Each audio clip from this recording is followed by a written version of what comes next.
Hey guys, today we're going to review the anime movie, I Want to Eat Your Pancreas. The movie was released in 2018 and was directed by Shin Ichiro Ushijima and is 1 hour and 49 minutes long. This movie falls under the seinen, romance, and drama genres. Moving on to the story.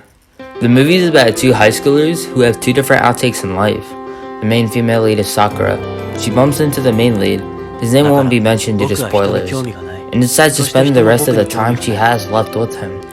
Sakura is diagnosed with pancreatitis and is bound to die in a year or so, and this is confirmed at the beginning of the movie because it starts off at her funeral. She's very outgoing and sociable, unlike the main lead who is withdrawn and doesn't care for others except himself and his family. As the two of them start to spend more time with each other, their bond strengthens and is very heartwarming. Even though they're complete opposites, they mesh together very easily. Even though you know that Sakura is going to die, you build a connection with her and the rest of the main characters because they're so likable, and it's tear-jerking when she does actually die. I like how the characters are 3D and aren't static, meaning they change over time and the main characters take characteristics from each other and try to implement it to themselves to better themselves. Even though I just said how the characters try to change and aren't that static, I don't really like how they're stereotypical romance anime characters. You have the one person who's withdrawn from society and the other who's very sociable.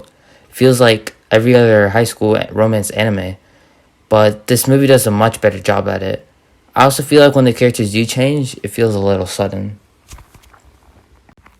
Moving on to the manga. There are 2 volumes of the manga, and if you read it all at once, you can probably finish around 2 hours. There are a few differences between the manga and the anime. The thing about the manga I didn't like is that for a few scenes, it felt like they were cut short, whereas in the movie it felt more emotional and it goes more in depth, but this could go both ways.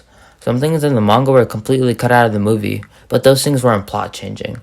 It's worth reading the manga because of those subtle changes and you can get both perspectives. I also like the manga character designs. There's also a light novel and a light action adaptation film. Moving on to the soundtrack.